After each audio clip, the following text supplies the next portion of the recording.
OJ Chit Chats. It's juicy. It's juicy. Welcome to OJ Chit Chats. I'm Oon Yo, and with me is Jake Abdullah. And our guest today is Dato Ambiga Srinivasan. Did I pronounce your last name correctly? Correct. Yeah, I'm not used to mentioning your last name because you're one of those. That's true. Ambiga is fine. You're one of those famous people with just one name, like Bono and Sting. You know? But truly, in Malaysia, there's really only one Ambiga. Well, there may be others, but when you say Ambiga, everybody knows who you're talking about. But thank you very much for being our guest today. You're our second guest because we've done one trial, but officially you're our first guest. And there's a lot that we have to talk to you about. Actually, I'm quite nervous, Ambiga. I was just telling Una, I said, Ambiga, wow, I'm actually nervous. And I've spent over 25 years in broadcast. I'm speaking to Ambiga and I'm nervous. And it's like... Yeah, just before we went live, Jake was asking me, tell me about Ambiga. Is she stern? I think your persona is like, not you come out as very stern. No, not at all. Do I really look stern? Oh. No, I'll tell you what it is. Because at the time when I was doing Bersih, etc., all the pictures of me that appeared in the newspapers were the worst pictures of me, okay? Because they were trying to paint this picture that I'm stern, that I'm, witch on It a worked. It worked. Yes. So that's the power of media. So, yes. But, there's a bunch of stuff we want to talk to you about. But, I guess something that just came out of the blue, at least for us, you obviously knew it was coming, but was Tommy Thomas's book. Yeah, I haven't read it yet. I just received actually an email from Gerak Budaya, the publisher. They've run out of the book, right. Yeah, which is fantastic for them. Yeah, and I think they added if you download the e-file, we'll sue you also. That's right. They did add that. It's correct. Yeah. It's quite a work actually. And what you've seen, the excerpts you've seen, are just small bits. Well, the press will pick up the most sensational bits, right? And the events, that led up to the events that were most significant or became very, very controversial and came out in the press were the events that led up to the fall of the Pakatan Harapan government. But it is a wonderful book to read cover to cover because there's so much more than that. And I think once you get a copy, I can lend you mine, but I think you will realize you put all these things into context. With this book out, what do you think are the immediate repercussions that we can expect? He's going to get brickbats, he's going to get criticisms, he's going to get praise, So it's for me, it's actually possibly the first time we have seen I will use the word accountability, that we have seen the workings of government in a sense, and we have understood a little bit what goes into the decision-making process. And I think maybe this is a good start for governments to realize that more accountability is needed. And it's a good thing. It's not a bad thing for people to know how things are made. I accept certain decisions and certain conversations are private and confidential, and that's fair enough. But otherwise, I think it gives you a little bit of a window into how decisions are made, how the workings of the AG's chambers, and so on and so forth. I think that's quite good. Yeah. Any chance of Ambiga memoir? Oon has been asking me for the longest time, and I'm not a very prolific writer, honestly. My problem is writing. I don't have the skills that Tommy has and many other writers have. I'll have to think about that sometime because it'll be good to put on record what happened during Bersih and things like that. I remember one scene when I was walking to the middle of Dataran Merdeka, and who was out there with his camera and clicking away was Oon. He's one of the few faces that I saw, and I thought, oh, nice to see a familiar face, So there are a lot of lovely stories about Bersih, I think, that should be told. So I'll have to think about it, but it requires time, I think. Yeah, I think people would love to read that, because we need to have more books like that. And I think if we have more books like that, Pak Chong of Gerak Budaya will be happy. I'll be so happy if he does well, actually, honestly. Yeah, interestingly, I just had just by coincidence, I had a conversation with Pak Chong, the publisher of, the co-founder of Gerak Budaya, about a week before Tommy Thomas's book came out, and he didn't give me any clues to me at all. So I didn't know that it was coming out. And he was complaining, because I know him for a while. We were talking, and he was saying, "Oh, the publishing industry is really in the doldrums. We're doing badly. I'm not sure if we can go on." And so now with Tommy Thomas's book flying off the shelves, that's a welcome relief for him. It is absolutely. Yeah. So yeah, I think he would love to have an Ambiga book as well. But you mentioned briefly just now the Sheraton Move. So can we talk a little bit about that? Yes, we can talk about the Sheraton Move. I won't go into the motivations and into individuals and so on, because they need to answer for their own actions. And their conduct is something the public will judge. What did it mean? I think at the end of the day, we have to appreciate what it meant for the future of the democracy in this country. Because don't forget, we're talking about coalition politics. And for the first time with the Pakatan Harapan government, you had a coalition where there was no one major party calling all the shots. Okay? So it was already a different scenario. So what happened was they just moved parties around and they made the Sheraton Move happen. The problem with the Sheraton Move now is that it has undermined the confidence of people to vote. Because people voting, we voted for X and eventually now we have got Y. And particularly, we voted UMNO out. Okay, for me, that was the big issue. We spent 10 years with Bersih, okay, demonstrating against the UMNO government and against all the things that we thought, were wrong, like their authoritarianism and undermining democracy, using the Sedition Act, etc., etc., etc. So it's painful to see what the Sheraton Move has done.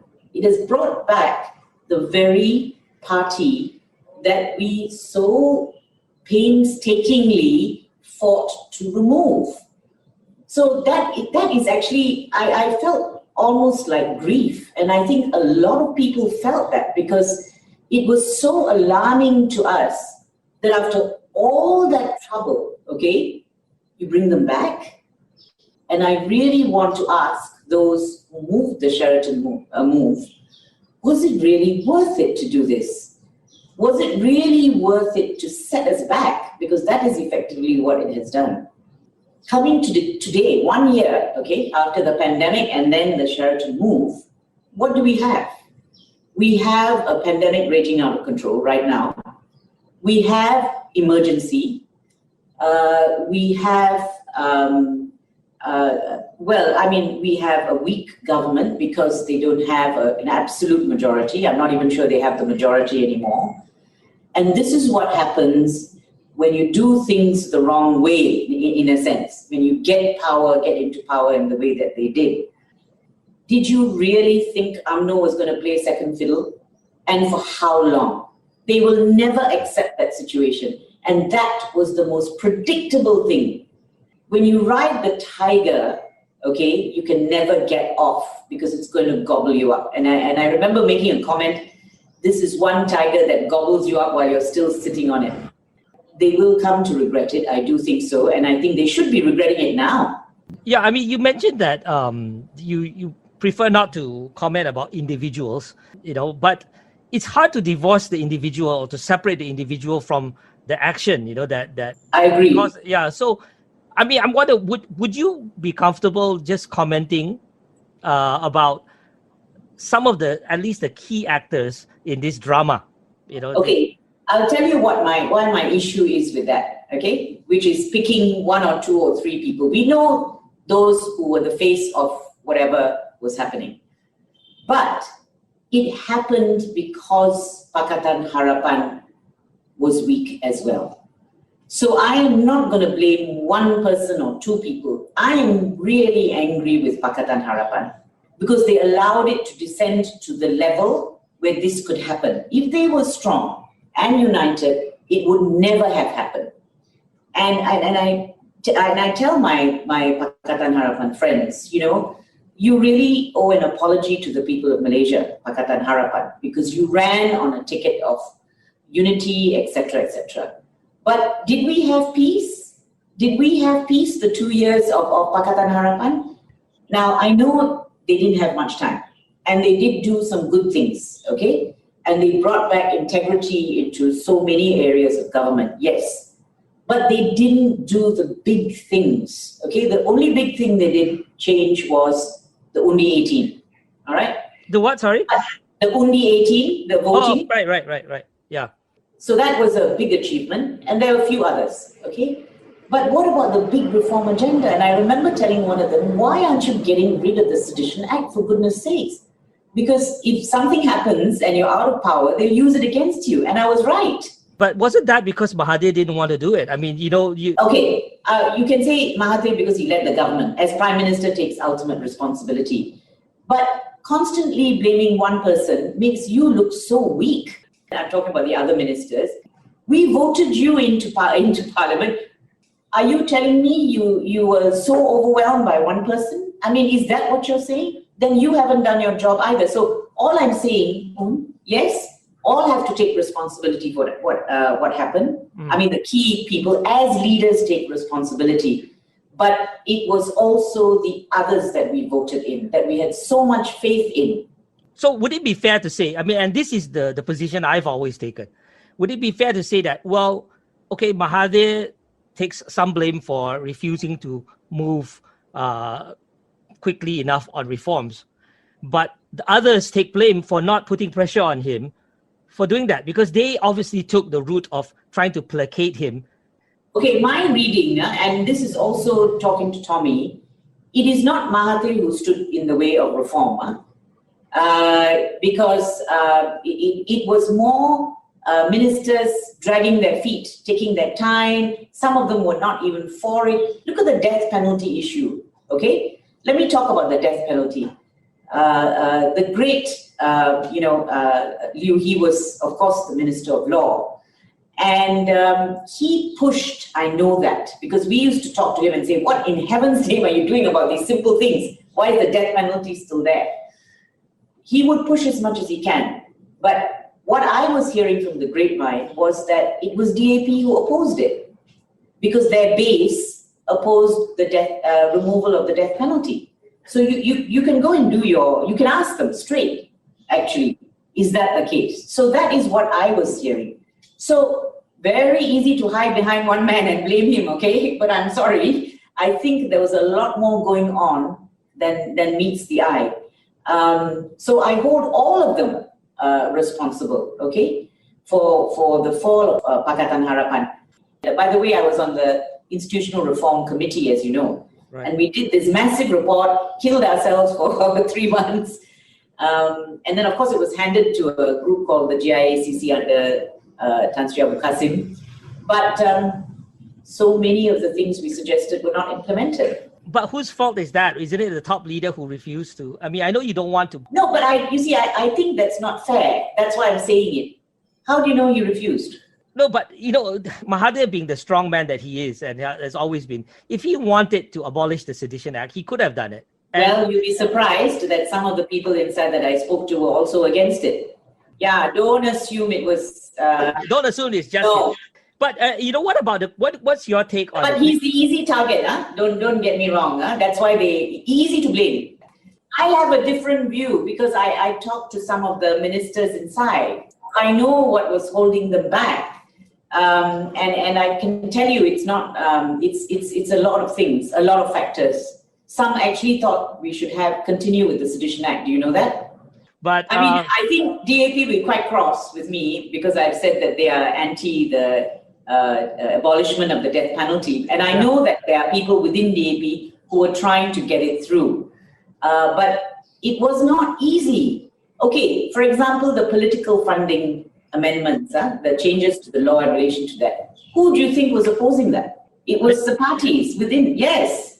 Right. So a lot of things, it's very easy, as I say, to blame one person. I think there's responsibility all around for the leaders, but how did so many people, and many of them are lawyers, and they are, how they fought when they were in opposition. They were great. Suddenly lost their tongues? No, I don't believe that. I actually believe it's because they also did not themselves want to push some of the reforms. When push came to shove and it meant removing the Sedition Act, it didn't come so easily for a lot of people. When they realized what the effect of that would be, and they saw what was going on, which was the anti-PH sentiment, the religious and the racial issues that were being raised, I think they lost the courage to do it. Some of them. I know Oon doesn't agree with my views, I realize that, but I'm taking a more... No, my stance is this. I'm not saying that the other parties in Pakatan are not blameworthy, but I guess the blame that I apportion to them is that they didn't speak out. I feel that basically their position was, let Mahathir do what he wants for 2 years. And then after that, he's going to leave the scene. Then we can implement what we really want to implement. And that is certainly the general perception, that they kowtowed to Mahathir and just let him have free reign. They didn't believe in some of the reforms. Let me tell you, that was a shock to me too, all right? Okay. Besides the Sedition Act, what other reforms do you think that they pussyfooted on? We had suggested so many things like prison reform.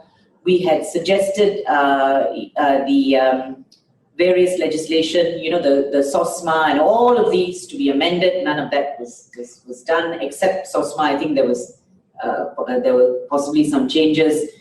But what I think Pakatan Harapan ought to have done with that, and that is not easy to do, they ought to have had a strategy. When they were trying to introduce the Treaty of Rome, for example, for adoption here, they ought to have educated the public first. They ought to have explained all of it. The backtracking on the Treaty of Rome, wasn't that a capitulation to the Malay backlash? Of course. But was that capitulation by everybody or just one party within the... No, all of them capitulated. I think they all panicked. And that, the minute UMNO realized that they pressed the right buttons, UMNO in PAS, they kept doing it. Right. If the leadership was strong and they had stood up and said, no, and we explain it to you, you come and talk to us, we will explain the whole thing to you, etc., it's good for the country, and they had stood their ground, it would have been, it wouldn't have been fine, but at least they would not have looked so weak, because the minute you back off from that, they will keep using the same tactic, which they did. Before they got into power, there was a different sense of unity. After they got into power, everything changed. What happened during the period? What I saw was that, no doubt, each of the parties immediately rushed to get their people in, and then there was a lot of that. That's why it took so long to set up the cabinet. You remember that? I think they never expected to win, clearly. So they were never ready for any of these key decisions. So it took time. All that took time, and there was a lot of negotiation and so on. Were the ministers the right people? Were the, put in place for the ministries? We had some really excellent ministers. Really proud of them, actually. Would you care to name your favorite ministers? I will name them, yes, because I would say people like Hannah Yeoh, she's my MP and I'm biased, but sincere, hardworking, integrity, all the qualities that we want. Then, of course, you have Anthony Loke. In Amanah, you had some very good people. Dr. Zul was doing such a brilliant job as health minister. So there are a few more, and I think you have to give credit where credit is due. And I do believe that if Pakatan Harapan was still in power, because Dr. Mahathir is a doctor, and Dr. Wan Aziza is a doctor, the approach to this pandemic would have been more scientific, So I do feel they brought a lot of strengths, but the one strength they did not have was how to pull together. They didn't understand the doctrine of collective responsibility. You cannot fight openly in the open constantly and expect your government to be strong. How could it? When you yourself are undermining it. But it didn't help that Mahathir appointed somebody like Azmin, who was, Anwar's rival, into a very powerful position. He did that on purpose. Okay, I'm not going to read their minds, possibly. But at the end of the day, PKR has had that rival for how long? We've had to put up with this fight within PKR for the longest time. That was always there, I mean, I'm not trying to defend anybody. All I'm saying is, look at the whole picture. It's very easy to pin the blame, which all of them do. And by the way, Pakatan Harapan hasn't even had the humility to do a self-examination on why they lost. Because don't forget, it is not so much that the Sheraton Movers got power. It is Pakatan Harapan who lost it.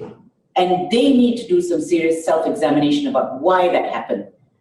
You look at the comments. They are constantly talking about, pengkhianat, the other side. It's their fault. Everything is their fault. Everything is their fault. Nothing is their own fault.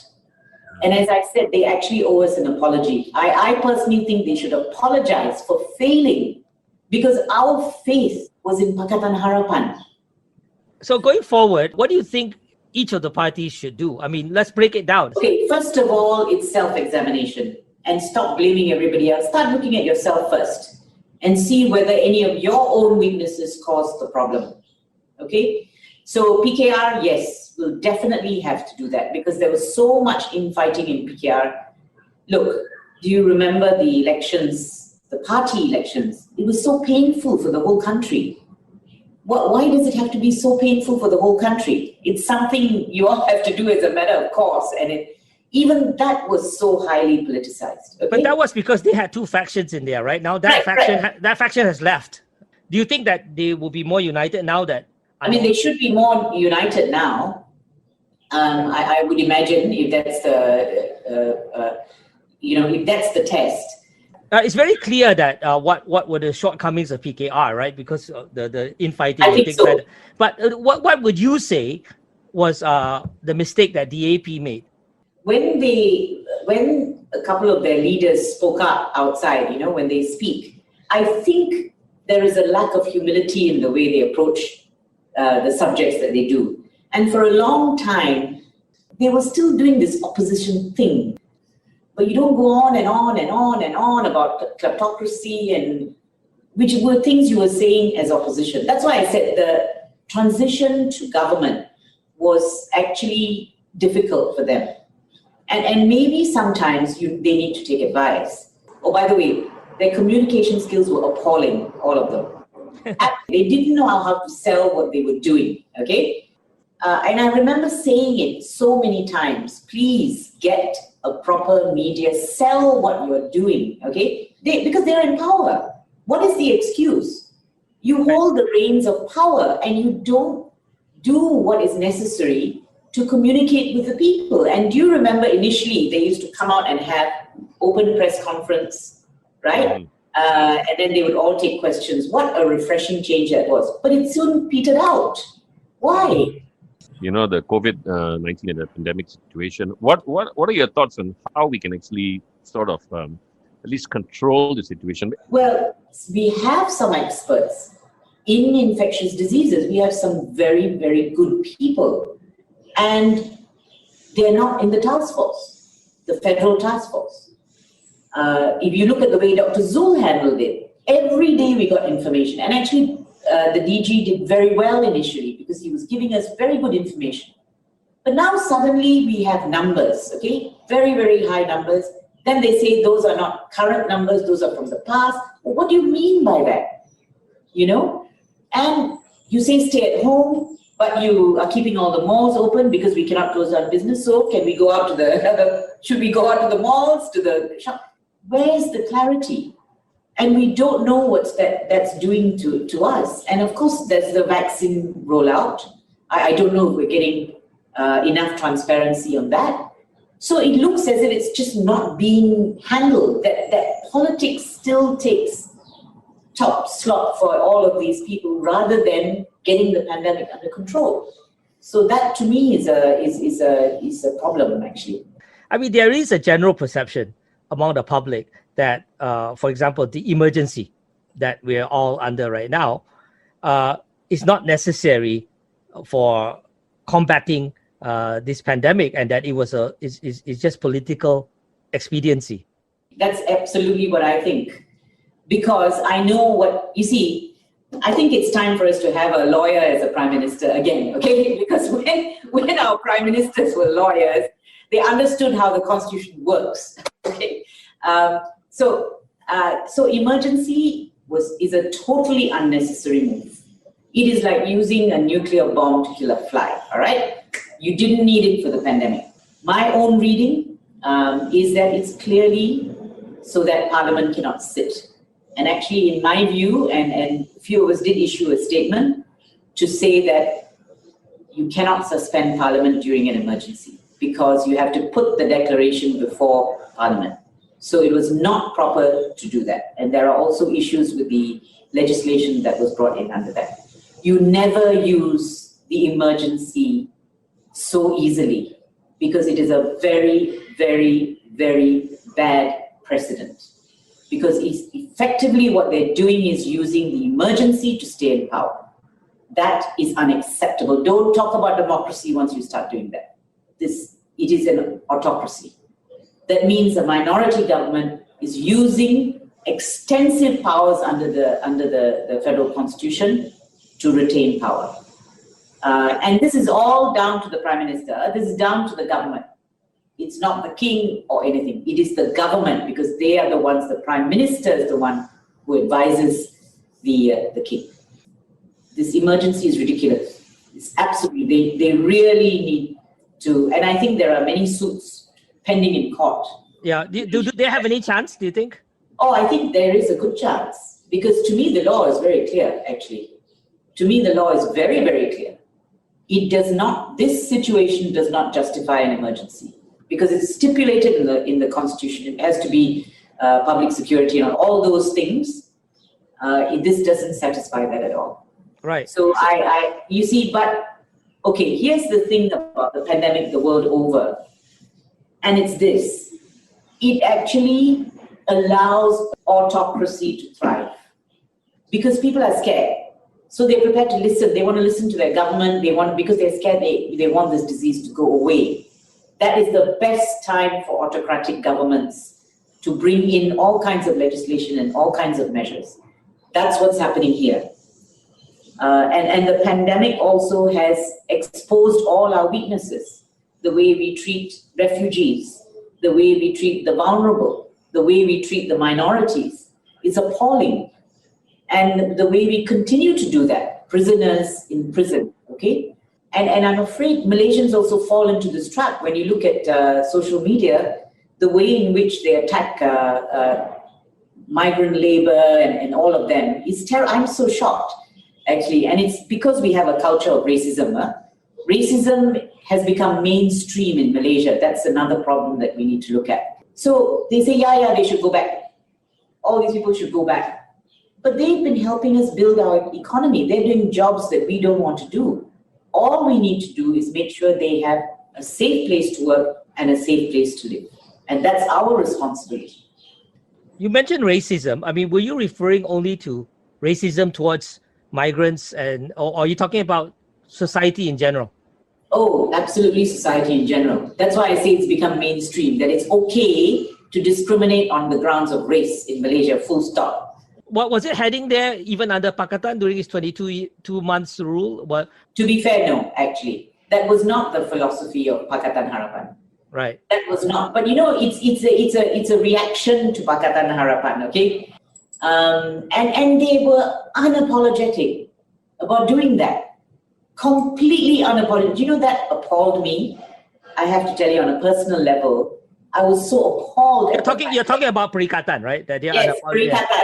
They were unapologetic about changing the whole dynamics. Well, that was their whole rationale for the Sheraton Move, right? Obviously, and so, but I was horrified. Here, I'm going to say something, but it really is my sincere view, and it's this: Perikatan Nasional is now a 90% Malay government, okay? Yeah.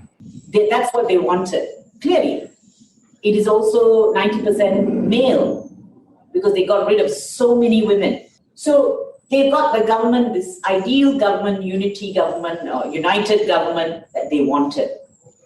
1 year down the road, what can they say about that government? Falling apart, right? I mean, it's just Right. held together by the emergency. And what is the unity there? They're killing off each other, okay? What unity are you talking about? Right. Which goes to prove that we are better as a diverse government, with a diverse government.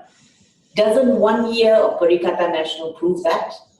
A lot of the non-Malays and women felt Perikatan Nasional doesn't represent us at all. What is the representation? One sole person from MIC and one sole person from MCA. It's an insult. It's a complete insult. So, fine. We let it be because of the pandemic. And quite frankly, initially they did very well with the pandemic. And I think if they carried on doing well with the pandemic, people may have just said, okay, we live with this till the next elections. But then, of course, there was the Sabah election where they brought back the virus. I don't care what anybody says. That's truly my belief. And things started falling apart again. So what's going to happen now? I mean, they've got this emergency thing at least until August, theoretically. Although they did put a caveat that it might be rescinded earlier. But let's say they have until August. Isn't he just forestalling the inevitable? Because UMNO is ready to go its own way. There are murmurs that UMNO wants a snap election. I think that's quite obvious. They've actually said as much, right? At least a faction within UMNO really wants to have snap elections. So I have two questions with regard to that. And the first one is, where does their confidence, or I would call it overconfidence, come from? Do they think that if they have snap elections, that they alone can win the elections? That's not possible. The numbers suggest it's not possible. And they can't get along with Bersatu, right? And PAS seems to be with Bersatu. What makes UMNO so confident that it can go into a snap election alone and somehow win? Okay, I don't know where that confidence is coming from, and they will need a coalition, of course. But don't forget, they have the machinery that no other party has, okay? They have the election machinery, they have the reach, they have the access, and I suppose they're relying on old alliances and old supporters. Because don't forget, they're also going for those who are disillusioned with Pakatan Harapan. So there was a base of UMNO voters who actually voted for Pakatan Harapan or didn't go out and vote. That's how we crossed the line, actually. And I think a group of them who voted for PH because of Tun Mahathir and so on and so forth. That all is possibly open for to being wooed back to UMNO. But surely UMNO plus, let's say, East Malaysia, it's not enough to get the numbers. I don't think, without... Think it's possible? I don't think they have the numbers if you look at... May not be, but I think they will work out the as long as they're in a strong position, they will be strongest in any coalition. Another problem, like the second question I have for you is that, even if they are strong, they have the grassroots and everything and all that, but if they go into the election without PAS and Bersatu, isn't there actually the prospect of 3-corner fights and even 4-corner fights? Yeah. Because there's overlaps between Bersatu and UMNO and PAS as well. Yeah, I agree with you. I think it's an unknown, some of it will be an unknown quantity, okay? But given the tactics that they're prepared to use to win elections and so on, well, you never know. So I agree with you that it may be a question mark but they seem to be confident. They seem to be confident, yeah. And I think what I'm hearing, okay, is that UMNO wants an election. Yeah. You see? Yeah. That's what you're hearing too, right? That's what I'm hearing. Which, by the way, I think is a highly irresponsible thing to do right now, okay? Exposing people to the pandemic and so on. So, and that's possibly another reason why this emergency has come in. Because if Parliament is sitting, then of course the motion of no confidence will be carried because clearly the majority is not with the current government. and then that would force an election. And I want to know, that's why I want to ask the people responsible for the Sheraton Move, was this all really worth it for 1 year of power? Really? Was it worth everything that you did? Okay? What do you think is going to happen post August 1st? When, let's say, the emergency is lifted and, if UMNO pulls out and the Perikatan government collapses, is a snap election the only possible outcome, or could there be some other ways to avoid that? Oh, I think there are ways to avoid it. You can, of course, there can be an interim prime minister until things settle down. But I've always advocated, and I got heavily criticized for it, that the prime minister can come out and say, look, we are going to work together in a unity type government, okay, a unity cabinet. I'm going to bring in, first of all, please bring back Dr. Zul as Minister of Health, and bring in a few others. We are going to work together for the sake of Malaysia until such time as we can hold elections safely. This is how we will carry on. A unity government is the answer if you don't want an election. If push comes to shove, and let's say UMNO really forces a situation where there needs to be an interim government in order to prevent an election, right? There needs to be an interim government. Do you actually envision a situation where Muhyiddin would, out of pragmatism, actually reach over to the other side and say, look, okay, I don't have the majority anymore, but we have this interim government right now. I want you guys to come in, so at least we have something until. I've seen stranger things happen, Oon. So what do you definitely a possibility. You think so? I think the people are having a sense of fatigue. I think, but it's not up to the people, right? It's up to whether Muhyiddin wants to do it. Unfortunately, we are at the mercy of our governments, and around the world, you see that people are actually suffering because of their government. Okay, it's a simple thing to detect. And we are suffering, and this is not just in Malaysia, it's in so many other countries. If the government is weak or incompetent or lacks integrity, it's the people who are suffering. Do I see this possible happening? Well, somebody has to go and have a serious talk with the current government. If you had 5 minutes to talk to Muhyiddin, what would you tell him? Oh, I tell him he has no choice. But to consider this, you're talking about in the interim, right? In the interim. The interim is now. So that's what I would do if I were the Prime Minister. That's something that ought to be considered. Working again, instead of saying we refuse to work with DAP, we refuse to work with X, Y, and Z. Oh, what is this nonsense? Refusing to work with DAP, that's so racist. And what's wrong with the DAP ministers? Anthony Loke and as I say, Hannah Yobiyin, Ong Kian Meng, all hardworking, did their best with sincerity and integrity. What is wrong with these sorts of ministers? Please tell me that. PAS and all these people have to stop with the racist nonsense, okay? PAS leader came out and says, oh, the non-Malays want to take over, and I mean, what percentage are we, for goodness sakes? Do you know what the country is made of? And do you know the constitution as well, by the way? Familiarize yourself with that before you make such ridiculous claims. And I think we need to push back. When they say it, we need to criticize it. When they say it, we need to criticize it. Please stop it, because it's not working anymore in today's world, I think. Okay, and I think PAS has to learn to accept that as well. They have to learn that this is the only way for the country. So it will only happen if they put us first. So if they don't put us first, but put themselves first, it will never happen. Maybe by necessity, right? Maybe by necessity, they have to do that, even if that's not what they want to do. But the necessity is already there. Necessity is there. You're a minority government, right? Well, I guess he has until August 1st, right? I mean, the necessity is there, but he has a little lifeline right now, at least until August 1st. I'm hoping he will get rid of this emergency before then, actually.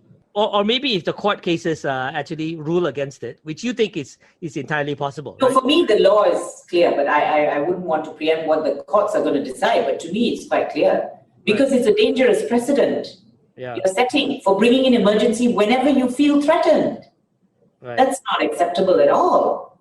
And then under that legislation, you're giving army police powers. Yeah. And as you know, the terms of engagement of army, of military people and the police are different, Yeah. Yeah. right? So what are you doing?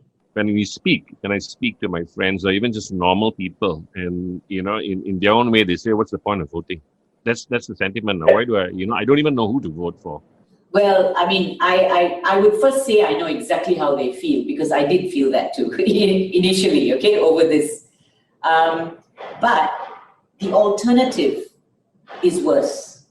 The alternative to not voting will be worse than voting, okay? Yeah. You will get a government that you will never, which is unacceptable for this country. And that is the answer. That however difficult, you've got to find it in yourself to go out and vote. And let me tell you one more thing. The youth are our hope. If we give up, what is the message we're giving our youth? That you should give up on democracy? Of course not. We can never give up. And we have some amazing youth. If you're on Twitter and social media, the way they use social media is amazing, okay? And their thinking is different. If you think these archaic ideas of racism, etc., will last a lot longer, I think they're wrong. Because when I see the youth and the way in which they're moving forward, I mean, look at Muda, for example. To me, they are a pressure group in a sense, okay? They're not going to take over government, but they can be a strong force. And so I think Muda is important. It's important to have new pressure groups. There's so many groupings, Undi 18, Digital Parliament.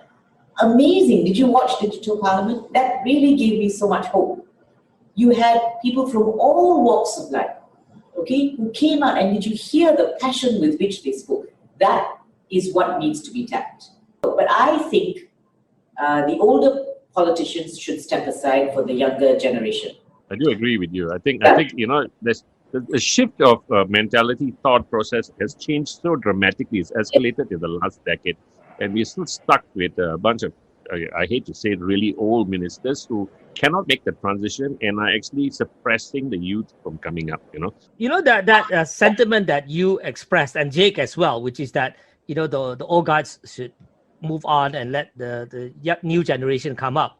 I do hear a lot of people say that, but the question I have is that who among the new generation could actually become the Prime Minister of Malaysia? I can't think of anybody.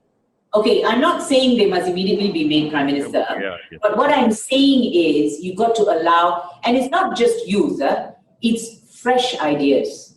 We are actually quite sick of the UMNO type politics, the old politics. When I say new blood, it doesn't mean you have to be young. It could be an old person with new ideas, right? New ideas. Young and hard, lah. Young and hard. We want a different way of. You see, the politics that's being practiced now is the same thing. True. Nothing has changed. No imagination to do things differently. So that's what I'm saying. We need new politics. We need old politics out of the window. So, and look, I know a lot of people have said who is there and so on. We are hearing some of our leaders speaking the right language. Who are the ones that you're impressed with, the leaders, whether young or old? Who? Shafi Abdal, okay, from the things that he's saying, the Malaysian tone, and also by virtue of the fact that he's East Malaysian. Isn't it time we had a East Malaysian leader? And and look, the way they look at things is quite different. And there are many more, okay? Dr. Zul is wonderful, and all these people, and there are people in PKR as well. So then where the youth are concerned, of course I'm biased because my team for them is those in Muda, Syed Sadek and all of them. But here's the thing, would you ever consider running for office? No. I think Jake would want you to elaborate more on that. Okay, simple question for you. Is your stance never say never, or is your stance actually never? All right. How do I say? I have held that position for the past 10 years and nothing has happened that makes me want to change that. But I am so happy to play the supporting role for any government, I actually think civil society must be strong. as strong as government is, it must be in a strong position. So my inkling and my leaning is towards civil society. Right. And you need that because they need to be a check and balance. And I'm better at that. And of course, some people can say because you can snipe from the outside, but when you come in, it's going to be difficult. That's true also. I agree there. But without a strong civil society, I think we are in trouble. And you saw civil society actually over the pandemic where they came out and stood up for the vulnerable and so on. They were such an important voice. And I would hate to see civil society be reduced in their what do you call it, the positions that they take or in the numbers that they have. Yeah. But we have seen, people from civil society, like Maria Chin Abdullah, right, our friend. She joined politics, and I guess, you could say people like Tian Chua came from civil society. And so we've had examples of that. So what is it about politics that turns you off so much? Oh, the way it's done in this country. I'm sorry, I cannot. I wouldn't last very long, let me tell you. I wouldn't last very long. Why not? Why not? You're a tough person. No, I don't have the stomach for the kinds of, I don't know. It's tough, I think. But, you never know. So never say believe never. It that you'll never know. Yeah, believe it that. I'm a believer in new blood, and that includes people like me. We should Exactly. step aside. No, we should step aside. No. But you've never been in politics, right? You've been on the civil society side. So if you go in, you would be the new blood.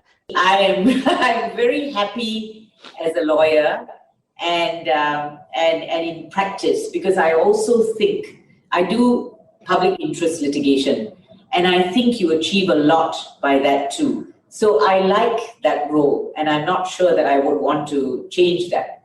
Honestly, I feel that I'm more useful the way I am. Of course, I have been quite silent in the last 1 year. So people have asked me, why are you so quiet? And I say, because I'm speechless at what is happening to our country. Honestly, I am. So that's really how I feel. You've won so many awards, across the world. You've been acknowledged by so many nations and stuff. In fact, the outgoing American ambassador also pointed you out, referred to you. As you were growing up, did you ever think that you reached this height? And second question is, if you could speak to a younger Ambiga, what would your advice be? Okay. Well, I would. Okay. Did I ever think I would reach these positions or no, of course not. And I think that is you can never anticipate something like that. And I think it is my position as a lawyer and the bar being so welcoming to human rights issues and those who wanted to fight for the vulnerable and the minorities. That is what piqued my interest. And then we're looking at indigenous. In the bar council, you have several committees. One is the Orang Asli committee, and so on and so. We've looked at so many of these human rights issues. And that is what really pulled me into got me interested. So my advice to anyone, a younger anyone, would be, you must always be interested in human rights. Don't be put off by those who tell you human rightism is wrong. There's nothing wrong with human rights. Human rights means treating people equally and fairly. Ultimately, that's what it boils down to. And it's making sure that everybody lives in dignity. And so I would encourage people, whatever profession you're in, whether it's medicine or it's law or anything else, that you be interested in the lives of other people. Don't let your life just be about yourself. And I think that's the advice I would give. Simple and straightforward advice.